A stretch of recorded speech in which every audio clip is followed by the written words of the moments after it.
გამარჯობა, მე ვარ ლუბე ილიაშვილი. ვინც მისო დიდი მადლობა, ვისაც აღარ ვახსოვართ, შევახსენებ, რომ ბოლო 5 წელიწადია გადაცემა ეთერში აღარ წამიყვანია და აი დღეს მომეწე საშუალება საგანში ჩემს კოლეგებთან ერთად ვისაუბრო ჟურნალისტიკის და იმ პრობლემებზე, რაც შეექმნა ქვეყანას, შეექმნა ჩვენ პროფესიას და კიდევ ბევრ რამეზე, რასაც საუბარი მოიტანს. პირველ რიგში მინდა დიდი სიმპათიით მივმართო ტელემაყურებელს, რომ ძალიან მიხარია მათთან შეხვედრა და ცოტა მიჭირს კიდევაც, იმიტომ რომ ისეთი ძალიან ნიჭიერი ადამიანის შემდეგ, რომელიც ამ საგანში ამდენი ხნის განმავლობაში საინტერესოდ და ესე უჩვეულოდ წარმართავდა გადაცემას, ალბათ ცოტა რთულია ესეთი ტრადიციული ჟურნალისტური ჩარჩოებით გადაცემის საყვანა. ხოდა მე მინდა თქვენ შემოგთავაზოთ, რომ ისედაც ბევრს ვაბრალებდა, რომ ძალიან ბევრს ვაპარაკებ. მაშინ უცებელში ვიყავი და ეხლა შედარებით ნაკლებს ვილაპარაკებ და მოდი ის გავაკეთოთ, რომ ყველანი ჟურნალისტები ხართ და ეს გადაცემა ყველამ ერთად დავიყვანოთ ესე.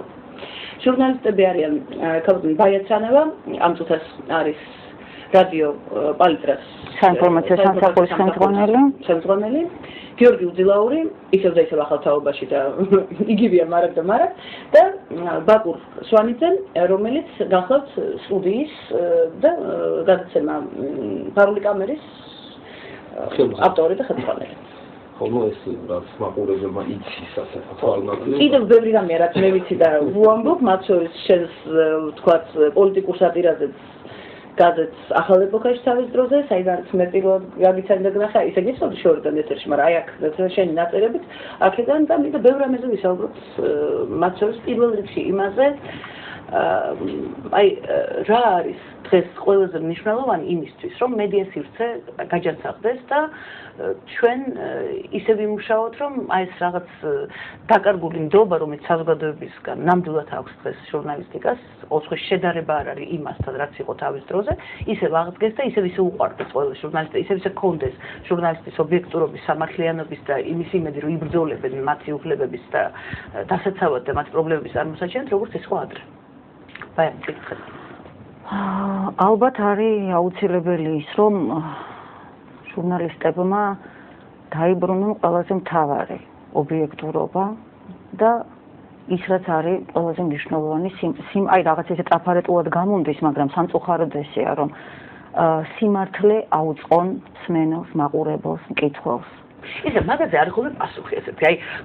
ესეთი დასავლეთში განათლებული ადამიანებს, რომ სიმართლეა ყველას თავისი. აი რას ნიშნავს იმის სიმართლე? ეგ ხარი რაღაცა სპეციფიური ნიუანსები, რომელსაც ახსნას ალბათ ჩვენ დღეს დრო გვაქვს ამისათვის და მოგვიწევს ჩვენი მაყურებლისთვის, რომ საინფორმაციო სამსახურში და საინფორმაციო გამოშვებებში სიმართლე მე მგონია, რომ არის ერთი, რომ ობიექტურად აჩვენო და გადასცე ინფორმაცია მაყურებელს და მსმენელს. და არ შეიძლება, რომ საინფორმაციო გამოშვება იქცეს პროპაგანდის იარაღად, რაც ესეთი უკვე დამკვიდრებული წესია სამწუხაროდ ჩვენს ტელესივრცეში და რადიოსივრცეში და გნებავთ მეტნაკლებად ბეჭდურ მედიაში შეინიშნება ესეთი რამ. ბეჭდური მედია გაცილებით თავისუფალია და ჩვენ ამას მუდმივად აღნიშნავთ და გიორგი ალბათ ბეჭდური მედიის წარმომადგენელია, როგორც მეც ხელმძღვანელობ ერთ-ერთ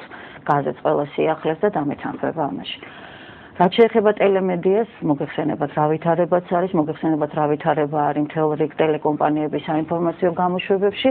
და პირველი ნიუსი ამ ბოლო დროს არის ის, რაც ხელ ეწიფება ვიღაცას იყოს პირველი ნიუსი და რაც ხშირად პროპაგანდის იარაღი უფროა, ვიდრე ახალი ამბავი. აი ის რაც გითხებ, მე რადგან პროფესიონალი ვარ, ძალიან მარტივად ხედავ ხოლმე მესიჯს, აი იმ თუნდაც აწყობის საინფორმაციო გამოშვების აწყობის უკან, ხო კარგად ჩანს, რომ ამას ეს იმიტომ მოყვება, რომ ესეც შთაბეჭდება შეექმნას მაყურებელს, მაგრამ ისიც მე მგონია შეცდომაა, როდესაც იმ ადამიანებს, ვინც ამას აკეთებს, მეაჩნიათ, რომ მხოლოდ პროფესიონალის თვალისთვის არის ეს შესამჩნევი. როგორ ფიქრობ? მე მგონია, რომ ხშირად ვესაუბრები ბუნებრივია თუნდაც ოჯახის წევრებს, მეგობრებს, ახულებს, ისინი მშვენივრად გრძნობენ, ისინი სულაც არ მოღვაწეობენ მედიის სფეროში და მშვენივრად გრძნობენ იმას, რომ ეს უკვე არის ის მესიჯი, რომელიც ვიღაცამ გადმოუგდო, მოდი ასე ვთქვათ, ბჭყალებში მოსახლეობას იმისათვის, რომ თავს მოახვიოს რაღაცა მისთვის მისაღები ამბავი. ძალიან კარგად ცნობენ, ხშირად უკუ რეაქციასაც კი იწვევს, თუ ადამიანი საღად მოაზროვნეა ის და საქართველოში დამეთანხმებით, რომ მოსახლეობა საკმაოდ განათლებულია, საკმაოდ პოლიტიზირებულიც არის და ის კარგად ხვდება უკვე და გაწაფულია პოლიტიკურ პროცესებში, ის მშვენივრად გრძნობს ეს მესიჯი რისთვის არის განკუთვნილი. და დამერწმუნეთ, რომ ეს იწვევს უფრო მეტად უკურეაქციას, ვიდრე იმას რა მიზნითთვისაც არის ეს ხშირად გაკეთება. აი თუნდაც ეს ბოლო პერიოდის მოვლენები, გაცნობილი ამბავი, მაგალითებით რო ველაპარაკოთ, კახათ არგამაძის შეხვედრა ოპოზიციის ლიდერებთან. მე სხვათა შორის ამ რამოდენიმე დღის წინ სტუმრად მყავდა სამსახურში რამოდენიმე უცხოელი მედია განვითარების ფონდის წარმომადგენლები იყვნენ ისინი უცხოეთიდან და მთხოვეს კონკრეტული მაგალითებით მომეყოლა რატო დაიწყო საქართველოში დაიყო ასე ვთქვათ საქართველოში მედია ასე ორ ნაწილად და რას ნიშნავს ეს რომ აი ზოგი არის ოპოზიციური და ზოგი ესეც სახელისუფლებო და რაში გამოიხატებოდა ზუსტად ეს მაგალითი მოუყვანე როცა რამოდენიმე დღის განმავლობაში რამოდენიმე ტელეკომპანიის საინფორმაციო გამოშვების გულისხმობდა არა თოქ-შოუებს და იქ რაღაც გადაცემებს. პირველი ნიუსი იყო რომ თარგამაძე შეხვდა. თარგამაძე რო შეხვდა, მერე თურმე ყოფილა კიდევ ვიღაც იაშვილის ძმა და ასე შემდეგ. არ გავაგრძელებ, მერე ყოფილა ვიღაც და ეს გრძელდებოდა და იყო ერთნაირად ყველა საინფორმაციო პირველი ნიუსი. აი ძალიან ძნელი დასაჯერებელია რომ ყველა საინფორმაციო გამოშვების პროდიუსერს, გამოშვებ რედაქტორს და შენ იცი ლუბა ეს კარგად მოგეხსენება წლების განმავლობაში თავად ხელმძღვანელობდი საინფორმაციო სამსახურს არ შეიძლება რომ ერთნაირად მიაჩნდეს რომ ეს არის მთავარი თემა და პირველი ნიუსი და ახალი ამბავი დროს მეორე თემებიც ერთხელ ხოლმე როგორც არა ძალიან მიკროფონით ძალიან დიდ ბოდიშს ვიხდი და არ მინდა ხა მათ სამზარეულოს ჩავერიო და არ ვიცი რა ხდება მაგრამ ყოველ შემთხვევაში გარეშე თვალიდან ჩანს ესე იმიტომ რომ მე ვიცი მე თავად ავარ საინფორმაციო სააგენტოს ხელმძღვანელი მე იმ დღის განმავლობაში მქონდა უამრავი ახალი ამბავი მნიშვნელოვანი მათ შორის თუნდაც სახელისუფლებო სფეროში რაც ხდებოდა იქ რაღაცა შეიძლება ხდომა იყო ხა ზუსტად არ მახსოვს შეიძლება რაღაც პარლამენტში რაღაცა კანონპროექტზე მუშაობდნენ ხა რამდენი მნიშვნელოვანი იყო არ იყო იყო ნიუსი რასაც ქვია და ყველამ ვიცით როგორ უნდა აიწყოს საინფორმაციო გამოშვება რომ პირველი ნიუსი იმ დროისთვის ახალი ამბავი უნდა იყოს რაღაცა მთავარი თემა უნდა იყოს და არა რომელიღაცა ახლა თქვათ თუნდაც ესა რას წერს რომელიღაცა კონკრეტული პიროვნებები კიდევ არის აი ესეთი საინტერესო დეტალი არის ხოლმე თუ ხართ დაკურებული უცებ ყველა არხი ერთდროულად აღმოაჩენს რომ ოპოზიციას აუცილებლად ქვია რადიკალური უცებ ყველა არხი ერთდროულად აღმოაჩენს რომ საკანს ქვია გალია უცებ ყველა არხი ერთდროულად აღმოაჩენს ყველა ჟურნალისტი ერთ და იგივეს იმეორებს რომ დაუშვათ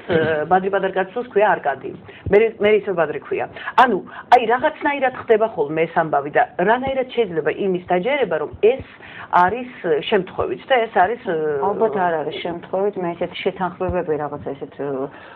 მასთან დაკავშირებით გამონათქვამთან დაკავშირებით მახსოვს ომის შემდეგ როცა მედია შეთანხმდა როგორ მიემართა თქვათ